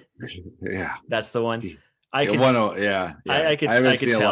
As soon as he came on screen and started talking, I was like, "That's the one he hates." I get it. He says that kind of just like that. He wasn't. Didn't he have a career after that though? I've seen him in a number of things. Cute. He's cute enough to. He's definitely he's like a micro kid. He's like this big. Yeah. He's been like that micro kid in so many movies where he's just like small and innocent, and someone has to protect him from something or another. Don't need acting can look like that. Yeah, he is definitely cute, but yeah, his acting wasn't great. But neither was anybody else. I will say Heather Langenkamp stepped it up a bit. Like she's better than she's been in the other two movies, just playing herself. Yeah. Which I guess shouldn't be hard, but you never know. So yeah, I just thought it really is like the first thing that really did this. Like there's so many things these days where people play fictionalized versions of themselves, like Seinfeld and Louis and Flight of the Conchords and all this other kind of stuff. Curb Your Enthusiasm. Yeah, there's tons of stuff where people play fictionalized versions of themselves. Even the one episodes with Matt LeBlanc, right? But this was. I mean, it was released in '94, so I guess Seinfeld had already come out. But for the most part, this was pretty unexplored territory, especially for like a horror movie. Mm-hmm. So I thought that it was just really, it was mostly just interesting to me. Again, the execution could use some help here and there, but definitely more enjoyable than the absolute piles I've been having to watch for these last few weeks. What about now what makes the next one, Freddy versus Jason, interesting is that you had seen it before and a long time ago, and you liked it. You remember liking it. I liked it well enough. See that at that time I had never seen a Freddy movie, obviously, because these are the first time I've watched through these, and I think I'd only seen one Jason movie, one Friday the 13th, which I think was probably the first one. So I didn't really know what was going on, but for my younger brain, it was just like, cool, like just like you see, So I remember seeing this once. I don't remember much from it, but I do remember seeing it. Yeah. So what would you think? Well, here's the thing. There are a lot of movies that smash together two iconic something or others, sometimes for no reason, sometimes for nothing more than to just be exciting and get people in seats. like Alien versus Predator, Godzilla. Oh, I thought you were Superman, talking. I thought we were Batman going back to versus Superman. DCEU. Yeah. I was Well, gonna Batman say. versus Superman. I was going to say they, Yeah. they do this a lot. And as weak as a lot of those movies are, when the two title characters get to actually fighting, it's always exciting because you're like, this is what I've been here for. Like this hour and a half of exposition has been bullshit beforehand. But like finally we're here. And I have to say that was still super fun to see. Like see Freddy and Jason like just go at each other. That was a really fun bit. And it's hard because it's not a good movie. But compared to the rest of these fucking movies, it's really good. Like that's the problem. Those other movies are so fucking bad. Like this is definitely top 3 by default. Like because you have the first Nightmare, New Nightmare, and this. There's no other contenders at the top of the list. Like none. Not even part 3. Even the third one? Nope. Like no, when that kid turns into a wizard and zaps him with lightning bolts in the third one, I was like, cheesy. It's cheesy, but that was pretty on par for the time when it came out. Yeah, but I'm watching them now. Garbage. I'm watching it, but the thing is like, you go to a horror movie for like a checklist of things, cool and interesting kills, which this one does way better than almost any of these other films. Like because you have Freddy and Jason killing people, so you have a lot more variety in how they're doing things. You go there for the hot teenagers. This one blows all the other ones out of the water for that as well, including like boobs and stuff like that. There's a bunch of them in this one. And then just like ridiculous gory violence, which again, this one just knocks all the other ones out of the park with. Like I feel like David right now is making a case for Jason Momoa, the way he kind of just came out of frame. Well, you want hot. That's right. Yeah. Did you say you want to see something nice? Yeah, but you going into these types of movies, especially for me now after watching this garbage fire of a franchise, you don't expect much, and you have a few things on the checklist like be semi-entertaining, have cool kills, boobs are a bonus, and this movie had all of that. Like that's the thing is like after watching all of these. And then watching this one, bonus. It's like a magnum opus of just stupid horror movie garbage nonsense that's fun to watch. Like watching Freddy and Jason just fuck each other up and chop each other to pieces. And the thing is, like, the plot in this actually makes so much sense. Like, that's the problem. I was like, how does this one make sense, but none of the other ones do? Like Freddy in the town of Springwood has been forgotten. They don't talk about him anymore. So he can't invade anybody via fear because no one knows about him anymore. So like his dream invasions have ended.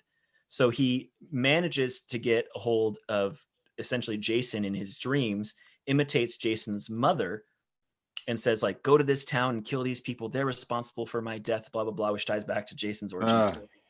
And then so Jason goes to Springwood and starts killing. So people start talking about Freddy again, which gives him the power to come back. It's like, that makes so much sense in this stupid ass universe that they've established that it's just like, I feel like that's what Trump's going to do. He's the Freddy Krueger of America. Yeah, he's a Freddy. Like say exactly what you just did, but except Freddy, just say Trump. Like I could see that as a strategy. But that's the thing, dude. I was like, wow, that makes so much sense. And like at the beginning, Freddy invades someone's dream and tries to kill them, but his hand goes through them. So he's like, I'm not strong enough yet. Like Jason has to keep killing. And Jason keeps killing, but then he starts killing too much. Like Freddy finally gets strong enough. He's about to kill someone in the dream, which gives him more power, but Jason gets to her first. So he's like, fuck, like now he's on a loop. Now I have to stop him, which is how they start their fight, is because Jason is essentially that's funny making Freddy weaker by the extension of him doing the killings instead of Freddy doing the killings. And I was like, wow, that makes so much sense. Why does that make so much sense? Like, what the fuck? Like, it makes way more sense than half of these other X versus Y movies that come out. Like, there's no Martha bullshit or anything like that. It's just like super Why did simple. You say that name? Yeah, it's Freddy. And it's just like, oh man, it's so dumb. But I had so much fun watching it because it's nonstop. Like, it's just nonstop. Like, it starts with Jason killing a naked chick. And I was like, okay, I guess we're here. Like, the movie just started. And then it goes to him killing other people in town. Like, the kill where he go like, it's so good. Like Jason just walks into a room after this guy who of course just had sex because it's a horror movie. And he's laying in bed and Jason just like literally stabs him like 10 times in the back. And then he grabs both halves of the bed and just bends it upwards. So this guy just like bends backwards and like goes in half. And I'm just like, that's so fucking cool. Like, that's what I'm here for. And then like when they have to like fight for real, because they're trying to kill Freddy. They're trying to get rid of Freddy again. And like, they have to pull him into the real world, which is a rule that they established in this franchise, which I'm like, cool, okay, they're sticking to the rules finally. Okay. So they pull him into the real world, and then he sees Jason and Jason sees him, and they've been kind of antagonistic to each other. And then this just fucking hell of early 2000s new metal starts playing, and I'm just like, I was gonna say, you know, so fucking hype. Like, I'm just like Wonder Woman's theme just came into my head. When, it's just like this crazy 2000s-y, like Limp Bizkit. It's not Limp Bizkit, but like Limp Bizkit era new metal. So I was Powerball 5000. I was just Power Man 5000. Smack your bitch up. Smack your bitch. Yeah, some Prodigy shit. It's just like, it's so stupid, and I fucking loved watching it. Like, that's the problem. Like, out of this whole franchise, it's definitely the most enjoyable one to watch, hands down. Wow. New Nightmare has the most interesting plot. The first one is the kind of classic, like it has a lot of good stuff going for it, but those are the three strongest. Like, there's almost no way to even debate it, especially watching these days. It started off with a good one, ended off with a good one or two good ones for you. Everything else in the middle is just fucking middle, dude. It's like a shit sandwich. Nice bread on either side of a fucking five in the middle. Five in the middle. Oh my God, I can't believe how many. All right, well. There are. The thing I find so funny is that like every time I'm like, I think that's where I left off, and that, you know, and then he starts describing, I'm like, no, I definitely saw this movie. I think I've seen all of them. And did you see Freddy versus Jason too? Yeah, dude, it's so stupid, but it's hot chicks. There's a bunch of boobs. There's a bunch of kills. It's cool fucking music. It's entertaining, and they definitely they had an advantage of having more modern technology, like. Some of the shit in the old movies like looked so bad, and the kills in this one were great. Freddy looked way cooler than he's ever looked. His makeup, his sweater, like everything was super cool looking. Jason looked awesome. It was just like, man, it was fun, dude. I would definitely watch Freddy versus Jason again, like on a rainy day if I was super bored and just wanted some nonsense. Like, that's the thing. Well, it feels like a guilty pleasure movie. You know what I mean? So if you cut this down to like a trilogy, it would be worth watching. If you watch one, see, the thing is, you'd have to watch 1, 3, and then New Nightmare, because New Nightmare talks about 1 and 3, because that's the movies that Heather Langenkamp was in. So it'd be like 1, 3, New Nightmare. It would be like a trilogy. Yeah, that'd be a trilogy. Yeah. And then Freddy versus Jason is just fucking a good time. It's so stupid, and I enjoyed myself so much. Actually, 1, 3, and New Nightmare wouldn't be like that's not bad. That's a better trilogy than some of the shit on this wheel. I love that in the New Nightmare, Wes Craven, because she meets and talks to him, basically shit, not directly but indirectly, just shits all over all of the other movies. Like, that's why he says that this entity is coming back, because he talks about like, oh, you know, if the stories get too watered down, or if they're just kind of ridiculous, or people stop talking about it, that's when the entity comes back. And I'm like, you just shit over all the other movies. Like, and that's cool because they're horrible. So good job. Because I read about Dude, are you ready? Wes Craven had a lot of behind the scenes shit. Did you know that Evangeline Lilly was in that movie? I did. Yes. She's an extra for 2 seconds in the background. And I saw her and I was like, holy shit, that was Evangeline Lilly. Which one?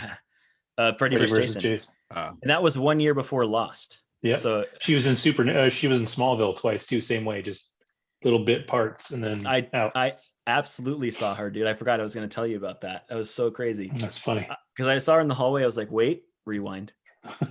That's Evangeline Lilly. I was like, oh my gosh. Recognize her anywhere at her Kate days. Yep. So yeah.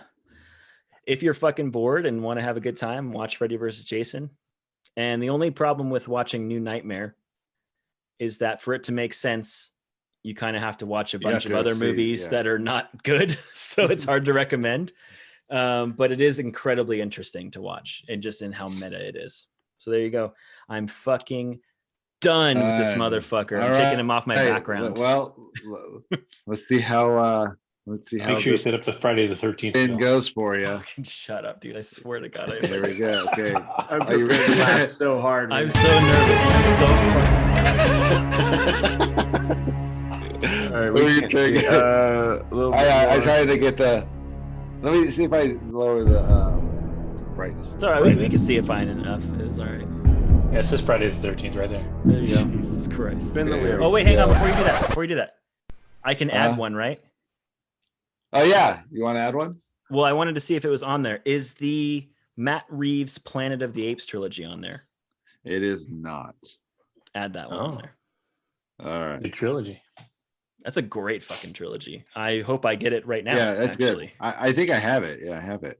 Those are the new ones, right? Dawn of the Planet of the Apes, Rise and War. James Franco's in the first one. Yeah, I think I saw the first two. I don't think I saw the third one. Yeah. Yeah, I don't think it's as you are. You probably saw them all. You just don't remember. Yeah, I'll describe them. Probably and you'll be also like, true. I did see that. The first one's pretty good. The second one is incredible, and the third one is very good as well. All right. I think I saw the first one multiple times. I remember really liking that. It's good. It's good. It definitely is a good setup movie for the other two as well. All right, it's on there now. Please give me that. Please give me that. All right, are you ready? No. Here we go. Let's see. Oh God. I can't look. Back to the Future.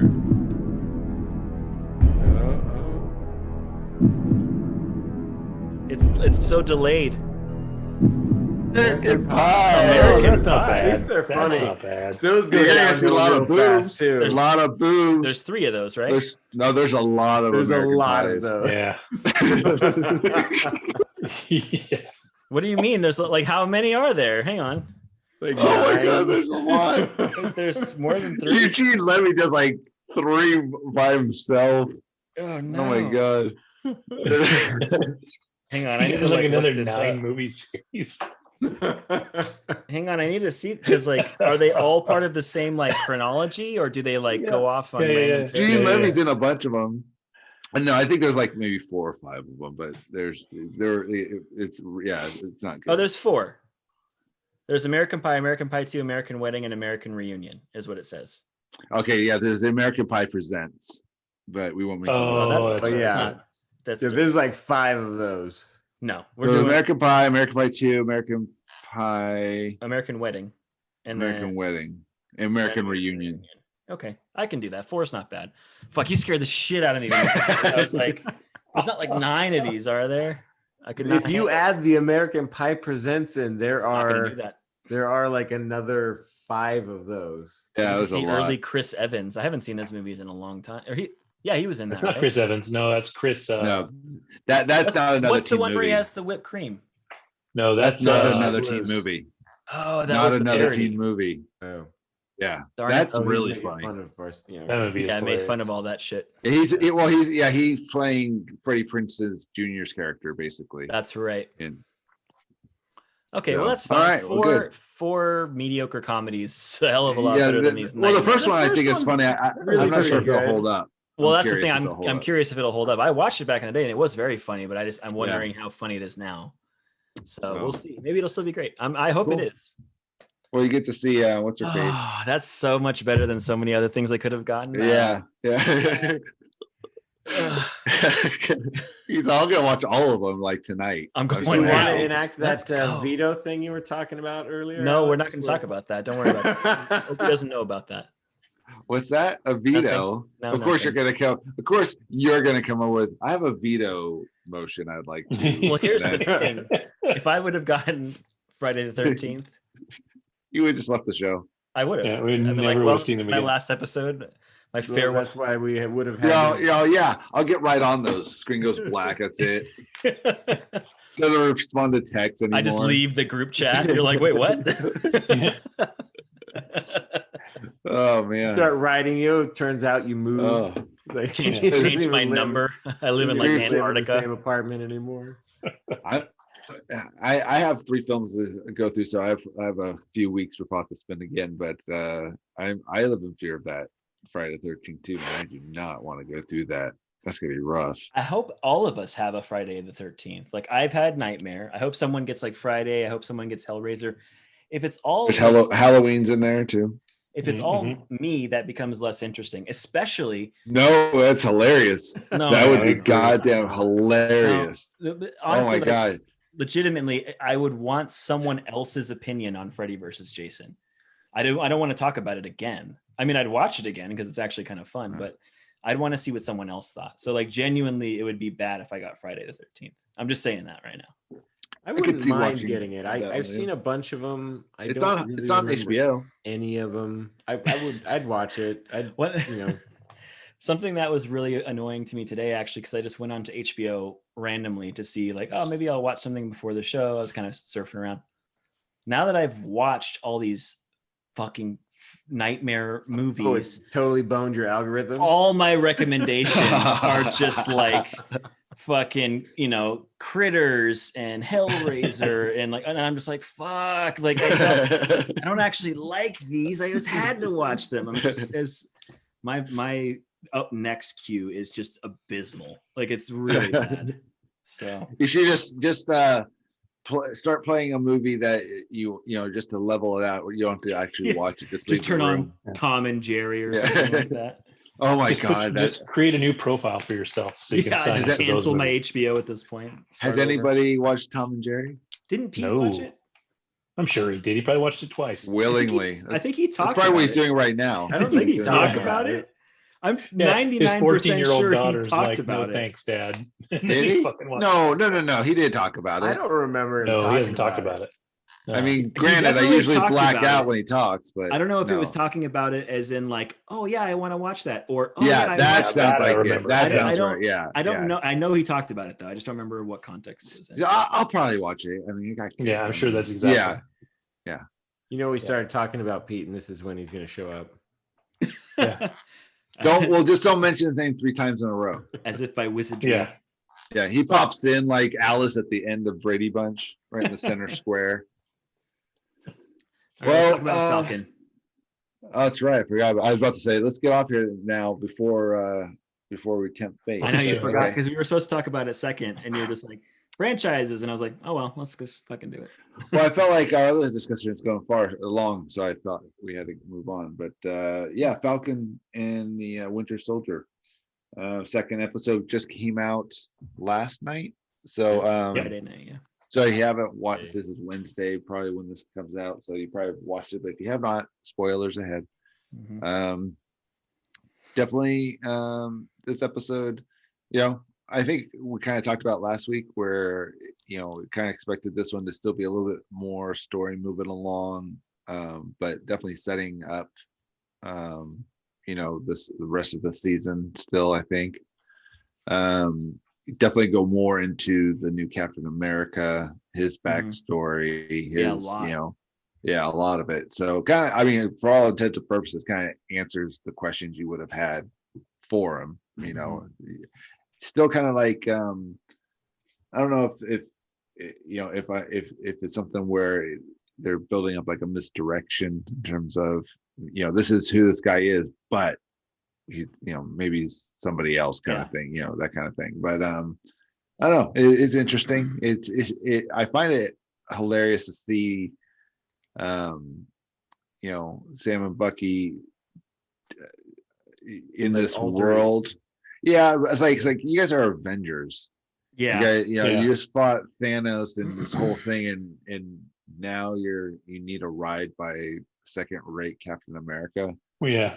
It's just, so that's kind of interesting to see. It's just like, I don't understand. Like, It kind of feeds into the superhero mythos that I think Spider-Man really popularized, where he's out there doing all of these good deeds, and you'd think like on the surface, like, oh, Spider-Man's got it all, but realistically, it cuts into the ability for him to have a normal life, to get a job, to make money, to like have a glamorous existence, because they don't like live at the Avengers compound anymore. Like they're kind of out on their own. They even say in this episode that they're free agents. They're not literally under the Sokovia Accords or anything like that. They're just doing their own thing.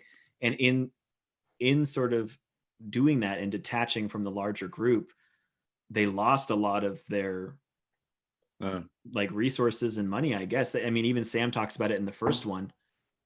Like when that they're trying to borrow money to save the family's farm. Fishing. Yeah, he says like, fishing. I don't have Tony Stark. I don't have. Right. Yeah, and that's I think that's really interesting that they're not just like, because Rhodey obviously he shows up and but he's still military. He's in the first, but he's still military, right? So he's got everything he needs, and it's just, I don't know. I think it's a really fascinating way to look at these characters, especially if you think about like Bucky, like he hasn't even technically existed in like 80 years. Yeah. So he has to start from nothing. Like it's in his apartment. You can see it. It's just super small. He's like sleeping on the mattress on the ground, essentially. Like I think it's really fascinating to see them this way, because we've seen them on the other side with Tony's tech and having everything they need, and the juxtaposition of that is really fascinating to me. Yeah, I thought about this episode too. I was like, it's kind of unfortunate because they brought up that he was the White Wolf. Yeah, and I was like, he can never go back and have that conversation because Chadwick Boseman isn't around, and they're going to write him out. So like he's never going to have an interaction with the Black Panther again, or at least not the Black Panther we know. Yeah, the rumors Shuri is going to become Black Panther. Yeah. But yeah, it's interesting. Like in that regard, and I loved their interactions. Like I feel they're back to kind of bitching at each other. They're so fun. Yeah. I like when he falls off the truck. He's like, "That little girl whoop your ass," and then flies away. Like, This one had great action in it. Like all of that stuff was really well done and a lot of fun. And you had a really great interaction with the two of them. They started establishing bad guys and motives. It was a solid episode. I mean, it's definitely one after which I was like, okay, now I'm really interested to see what happens next. Yeah. So the only issue I have is that Sam doesn't have. He never got the super soldier serum, right? No. So there's not like, that's my only issue. Is like he seems to be able to go toe to toe with these super soldiers. I think his suit compensates for quite a bit of it. Like it gives him momentum in different ways. Like he rockets in and rockets out, kind of a thing. But I agree. I'm like, how is he? Like, but Stark also got his hands on that thing. It wouldn't be surprising if there was some added strength just from the suit. Like I feel like Stark. Well, he did technically, like his dad built the shield, but I feel like he's gotten a hold of the shield because even when that normal ass dude throws it and it comes back to him, like we know, Cap has like this magnetic thing on his arm that makes it come back, but the speed at which he throws it at those targets in that video that we see, I'm like, this is a regular man. Like, that was, I had beef with that too. They talk about how he's special, but not like super soldier special. Right. Like he has better reactions. He's stronger than most people. Blah blah blah, but he's not a super soldier. Right. He's like in between essentially, because even he gets kind of his ass handed to him when they're on top of the truck. He does go toe to toe with them though. It's not like an instant ass handing. It's not instant. Yeah, for sure. But he loses the fight in the long run. Like he's not as impressive as like Cap. Like when Cap fights Ultron on top of a truck, he holds his own longer than this guy did against these regular people. But and we're going to learn more about him, I'm sure, which will explain a lot of this, because from the comics we already know he's technically kind of a different character than what they're showing in the show. But they started him off as U.S. agent in the comics. He wasn't Captain America first, right? And I'm worried. I'm going to see, like, is there going to be some sort of flip where he like becomes USA? Like, is Sam going to become Cap and he's going to be something else? Or that was one of the things they talked about too. The little, or not little, but the Hispanic kid that's in there, that's the young guy. In the comics, he takes over as Falcon when Sam becomes Captain America. And then the other Easter egg that I saw that was in this one is that Carl Lumley, the black dude that was like the first black super soldier. Oh yeah, that was a really interesting story about how. Yeah, he was a black super soldier, and they basically ruined his fucking life because the undertone there is that he wasn't treated properly because he was a black man versus Cap, who was a white man. And then, but his son or grandson or whatever he is Eli Bradley or whatever his last name is. and he is Patriot in the Young Avengers. Okay. So they are potentially setting up the Young Avengers, which has been rumored for a little while, anyways. So was that the guy who was like being the guard at the door? He was at the door, yeah. Yeah, he was the kid at the Okay. door. And in the Young Avengers, he's Patriot. And then we've already seen Speed and Wiccan, who were Young Avengers, and those were Wanda's kids. So, yeah. Yeah. So we've seen 3 of the Young Avengers already in the two shows. So yeah. I thought that was a really powerful scene when they were arguing outside of his house and the cops all started coming up for no reason. And then he was like, "Don't you even know who this is?" Like, and it was just like this, I don't know, speaks a lot to the current climate that we're all going through in real life. And well, it was really well done, because me and my wife were watching something else, and they were, tackling race issues, and it was really like in your face that it was about race. And this one was more subtle. Yeah. It's very tasteful. Because it's still, I mean, that whole scene starting with them talking about the other dude being the super soldier and being shit on, and like that whole scene really covers that whole issue without just slamming it all over the place. Right. Yeah, but then they go and arrest the white guy, and it's like, oh, okay. Bullshit. To be fair, he has like a 300 confirmed kills. To be fair. Yeah, he's to be fair. Yeah, he's a little murdery. He was pardoned for all of those. They got him. He was pardoned, violating probation. Yeah. Well, when you save the universe, you get a little bonus. Yeah. When you destroy when you have a hand in destroying Thanos, you're pretty tight after that. Serial killer or not. Yeah, it's okay. If Jeffrey Dahmer had showed up, they'd have been like, "Hey, bud, like, fine, you helped, fine." Yeah. All right. Yeah, you helped kill Thanos. Yeah. We'll see what we can do. I thought it was strong. I thought it was stronger than the first episode. I did really like the first episode too, but like Dave was saying, and I was wondering if you'd feel this way, because I know you thought the first episode was a little bit too, like, there wasn't enough movement, there wasn't enough. Yeah, it was just a little too slow boil for me. Yeah, so I've when I saw this, like, I was like, I wonder if he'll like this one better, because I liked this one a lot better. I thought they moved it along nicely. I felt like they used their time wisely. It didn't feel bloated or anything, or like they focused on the wrong stuff. It felt like the movie or the show was moving in the right direction the whole time. Yeah, I agree. I thought it was really good. And the bad guys are interesting too, because maybe they're not so bad. Like, what they've got them doing is getting vaccines and getting medicine for people, potentially people that need it. They're right? Robin Hood, they mentioned, or something. Yeah. So they're doing bad things, but they're not necessarily doing them for the worst reasons. Marvel's really good at making you understand the villain. I mean, that's one of the reasons why Thanos was such an excellent villain, is because you look at it and you go, okay, I can kind of see on some level Thanos' side. I mean, it's horrific that he wants to kill half of the people, but I could see the benefit of that if it happened. And it came from a personal experience, like what happened to his world. And it's almost like, I don't want this to happen to anybody else. Granted, the way he goes about it is awful, but there are sort of psychotic good intentions underneath all of that somewhere. Yeah, it's like Killmonger and Black Panther. Like, he got robbed. Like, his life was ruined. Like, so he had a genuine, like, story behind the things that he was doing. And Marvel does that really well. Yep. You know who doesn't do it well? Is DC. Segue. They don't need to, man. Darkseid can just be a fucking badass, kill everyone for no reason just because he's Darkseid. Actually, you mentioned that. That's one thing that didn't make sense to me. Darkseid was there, like, in that circle thing, standing there looking through.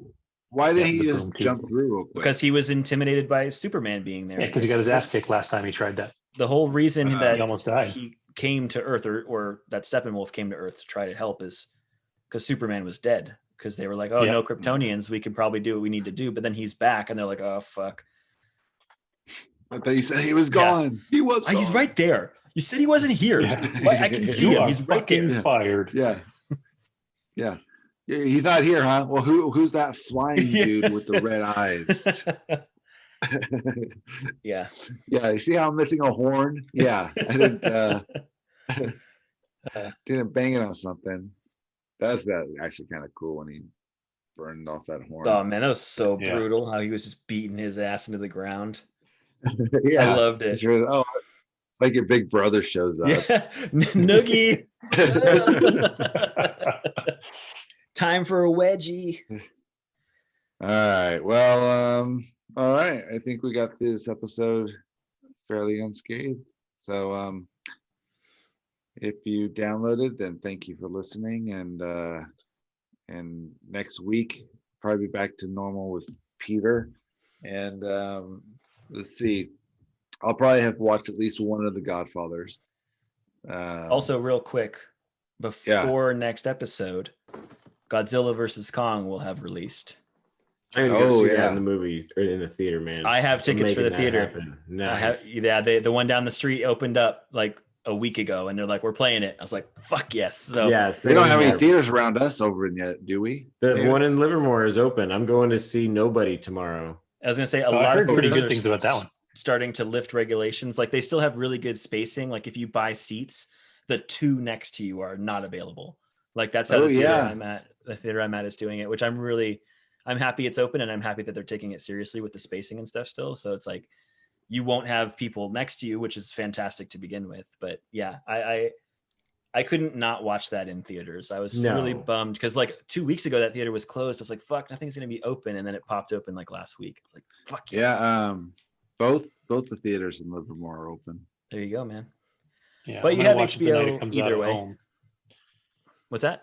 So I'm gonna watch it the night it comes out at home with Yeah. my kids, and then I'll probably watch it a couple times. I wanted the theater to be the first time though, and then I'll probably watch it at home after that. Yeah, I wanted to see Nobody too. That looked good. Or at least I've heard pretty good things.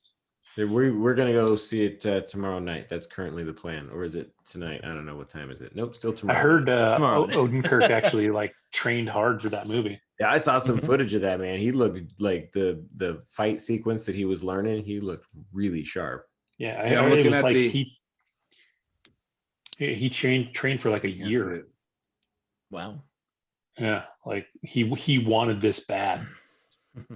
He's there a good are actor a lot anyways, of seats not available. Like they mark off a lot of seats. Yeah, they space it out pretty intensely. But again, I think that's better than.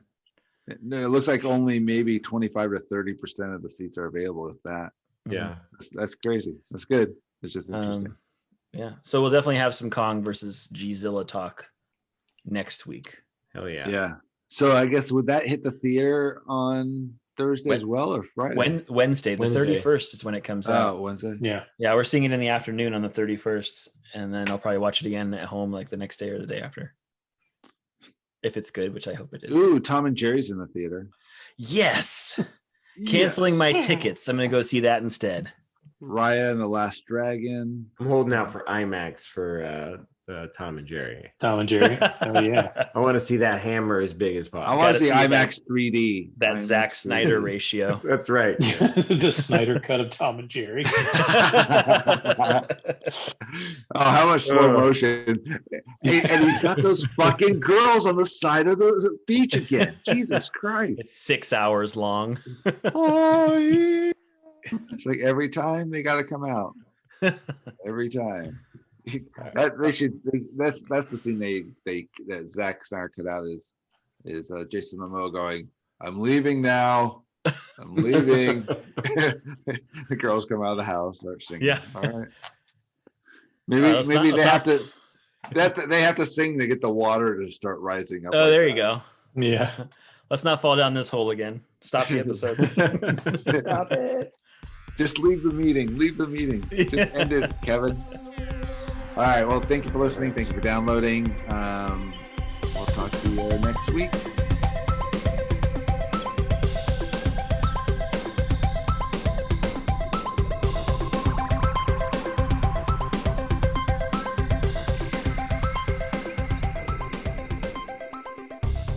All right. Cool. Yeah, Alex, it was funny to see Evangeline Lilly pop up in that list because of actors. Because I always think about when I think about her, Lost isn't the first thing I think of. I think about her fucking Live Links commercials. Oh, I don't even know if I know those. You don't remember the Live Links? Oh yeah. Okay, no, I Oh, don't. yeah. It was the romantic talk 900 numbers. Oh Where no! you call in really? and there's a girl on the other end. And they thought you Yeah. thought it was her. I'd be excited if I was No, it her. is her. It definitely wasn't. No, it definitely is her. Oh, it really was her. 100%. Here, No. I let me mean, like see it. on the actual phone, like when you Oh call. no. Yeah, that's what I No, meant. just in the video. Yeah. Oh yeah. Yeah. Tonight, I'm going to do something just for me. I'm going to Live Links. It's the best place to meet local singles, and you can try it for free. You don't need to go out to have a good time. Just pick up your phone and call Live Links. There are so many fun and exciting singles on all the time.